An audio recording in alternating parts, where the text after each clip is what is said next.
So, hello class 7, welcoming you all back to your chapter history का new beginnings.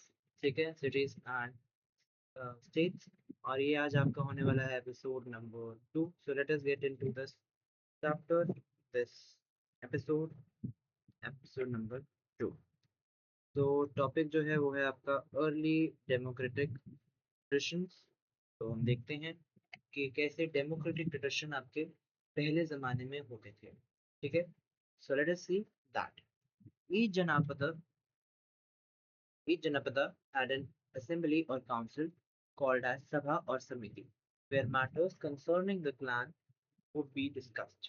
मानी कि एक ऐसी समिति होती थी, एक ग्रुप होता था, एक ऐसा सभा होती थी जहां पर जितने भी ग्रुप से रिलेटेड डिस्कशंस थे वो होते थे। ठीक है, remember from the chapter on India's culture roots that the word sabha and samiti first appear in the Vedas, in India's most ancient text। So we may assume that most of the members were elders in the clan। तो मतलब कि जो उस group में, जो उस council में जो लोग थे, है ना, उधर में जो मेंबर्स थे, मतलब जो उसके क्लैन के मेंबर्स थे, उस ग्रुप के मेंबर्स थे, ज्यादातर बुजुर्ग थे, एल्डर थे, because they were more experienced.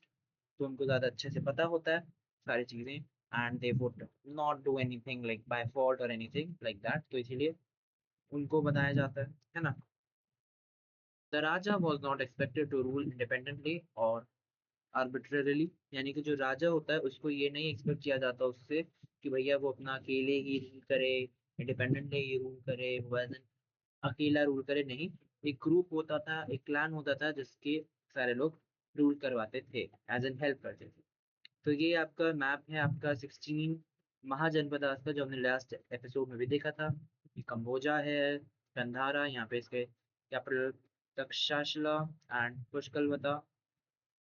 ठीक है, यहाँ पे आप देख सकते हो कुरु, इंद्रप्रस्था, विराटा, मत्स्य, अवंती, उज्जैनी, चेड़ी, त्रिपुरा, मथुरा, शूरसेना, अजयचत्रा, पंचला, श्रवस्तव, श्रीवस्ती, कोसाला, वत्सा, कौशंबी, माला, कुशनरी, वृज्जी, वैशाली, चंबा, अनका एंड राजागृह मगधा। और यहाँ पे अश्माका भी है।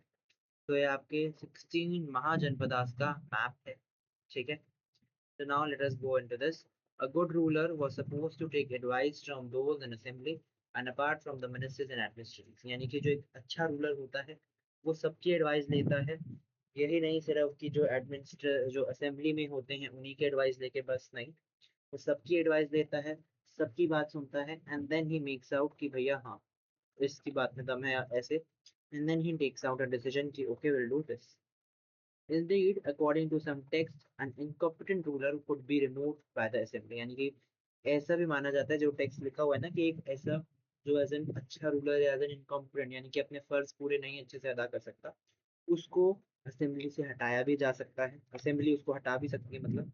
And of course, while such mentions are significant, it does not mean that this was an established law।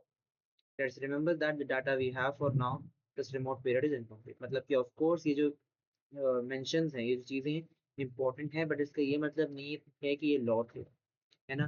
मतलब कि ये चीजें बस हमको पता है क्योंकि पुराने टेक्स्ट में एक ही हैं, और हम बस इसलिए इतना पता है क्योंकि हमें लगता है ये है, बट वी डोंट नो कि ये बस ऐसे ऐसा सेइंग ही थी, मतलब कोई लोगों का बोलना ही था। और व्हाट एल्स कि भैया ये सच भी था कि नहीं, है ना, हमें नहीं पता कि लॉ भी था कि नहीं। हमें बस ऐसे ही पता है क्योंकि जो पुराने टाइम की चीजें हैं, जो चीजें हमें तब से अब तक का मिला रखा है, उससे अगर हम रिलेट करें तो उससे वी डोंट हैव एनीथिंग जो हमें बता पाए कि ये was this was actually the true or not. तो ये चीजें इनकम्प्लीट सी हैं थोड़ी, तो इसीलिए we can not make out कि ये सही थी कि नहीं। ठीक है, in this political system the Mahajanapada expanded the basic principle of janapadas. यानी कि जो बेसिक्स है जनपदास, उससे महाजनपदा हुए, है ना, यही यानी कि एक्सपैंड करे, राइट। दे वर एक्सपैंडेड, एक्सपैंड हुए, जनपदा से महाजनपदा बने, है ना। And some were in effect monarchies in the sense that the Raja was ultimate authority supported by minister and assembly of elders। यानी कि कहीं कहीं राजा मोनार्कीज थे, यानी कि जो राजा वगैरह राज करते ना, वैसा था। तो राजाओं का राज था, वो भी सिस्टम था यहाँ पे, कहीं कहाँ कहीं कहीं पे ये राजाओं का राज था, और जो अल्टीमेट अथॉरिटी थी वो राजा के पास थी। ठीक है, प्लस में यहाँ पर सिर्फ और सिर्फ यही नहीं, और भी था कि यहाँ पर जो सब कुछ है वो राजा का वगैरह का होगा, और उसमें कोई भी ऐसा ये नहीं होता था कि सेइंग नहीं है, बट हाँ उसकी मिनिस्टर्स और असेंबली जो एल्डर्स की होती थी वो सपोर्ट करते थे उसको, है ना। His position were hereditary in the sense that a raja would usually be the son of the previous one। यानी कि hereditary मतलब कि राजा जो है वो पहले उसका बाप राजा था फिर अब वो राजा है, ऐसा ऐसे है ना। ये बात है। And would usually be the son of the previous one, वही बात। The king would collect taxes or revenue, maintain law and order, get impressive fortification built around the capital, and maintain an army to defend the territory or wage war with neighboring one, as the case may be। मतलब कि जो राजा होता है वो tax collect करता है, revenue collect करता है लोगों से जो वहाँ पे रहते हैं, लॉ एंड ऑर्डर जो है उधर के वो निभाता है, और अपने अपने किले अच्छे अच्छे बनाता है जिससे कि अपने कैपिटल के अराउंड जैसे अच्छे अच्छे चीज़ें हों, अपनी आर्मी मेंटेन करते जिससे उसके अपने जगह को डिफेंड कर सके, और या फिर कोई अगर लड़ाई हो अगर पड़ोस के कोई राज्य से तो उससे वो लड़ाई कर सके, है ना। जैसे मगधा जो है जो कि अभी बिहार में है, कुसाला जो है जो कि अभी यूपी में है, अवंती जो है जो कि अभी मध्य प्रदेश में है, वो अपने ज़माने के one of the most powerful states रह चुके हैं। However, at least two mahajanapadas, Vajji and the neighboring Malla had a different system। यानी कि जो दो महाजनपदास जैसे कि वज्जी या फिर वृजी, और उसका जो पड़ोसी गंडम था, पड़ोसी महाजनपदा था, पड़ोसी राज्य था मल्ला, उनके दो अलग अलग सिस्टम थे, अलग अलग बिलीफ थे।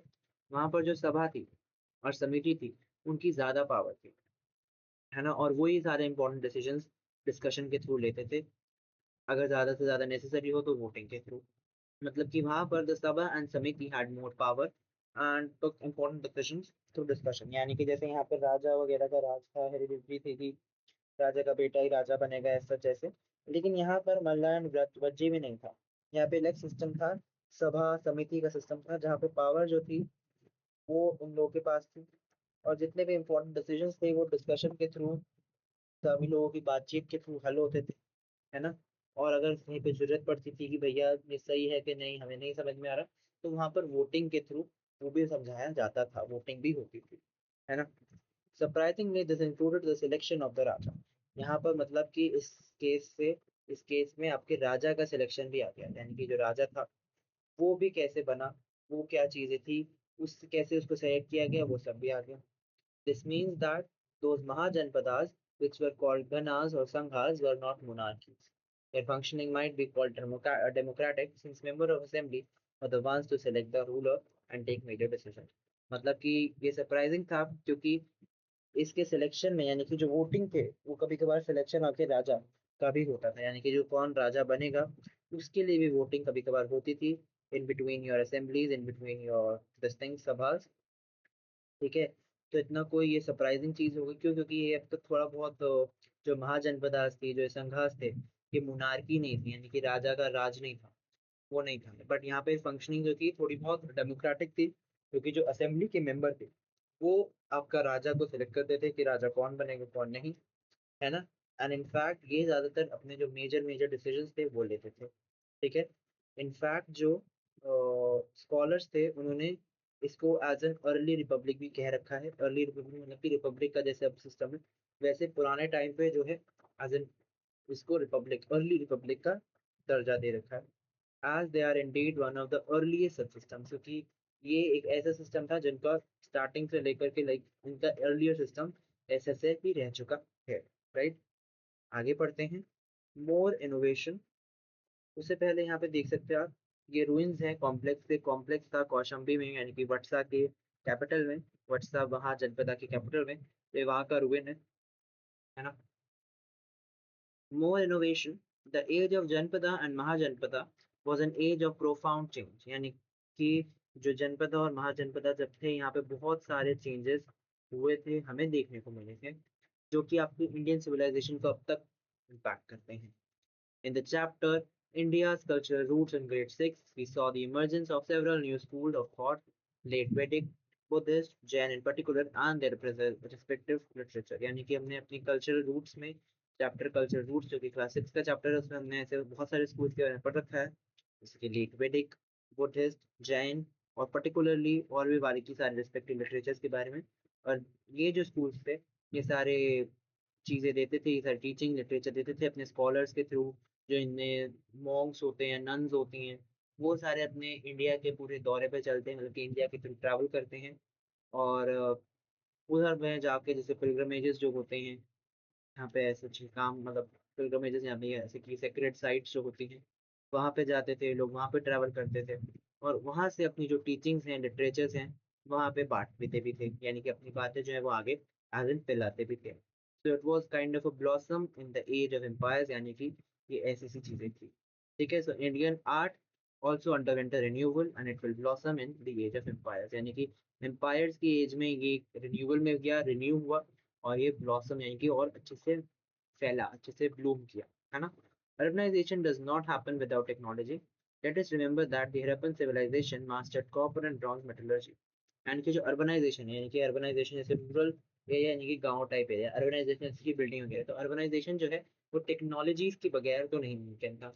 जैसे कि अगर हम बात करें तो हड़प्पन सिविलाइजेशन जो थे उन्होंने कॉपर एंड ब्रॉन्ज की मेटलर्जी को मास्टर कर रखा था, like they were very good at that, तभी वो ये सब बाकी चीजें कर सकते थे अच्छे से, राइट। अदर देन दैट जो है अब in the second urbanisation a major shift in technology involve in iron metallurgy, यानी कि पहले के ज़माने से अब के ज़माने में आयरन मेटलर्जी में बहुत चेंज आया है। क्या क्या है हम देखते हैं।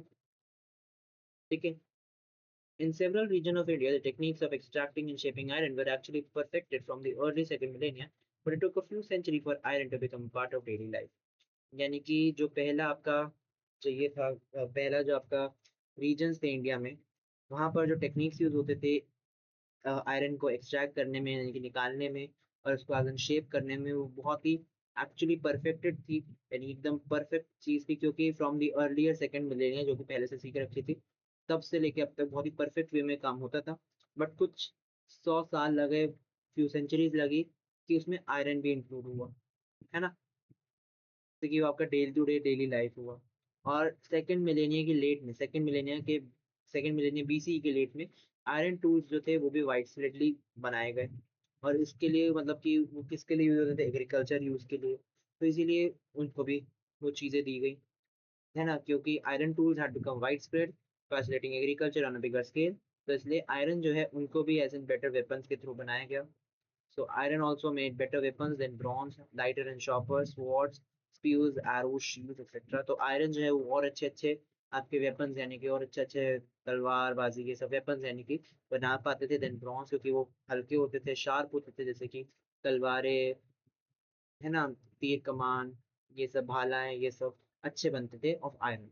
So as it happens, there is some evidence of warfare between neighboring Mahajanpadas.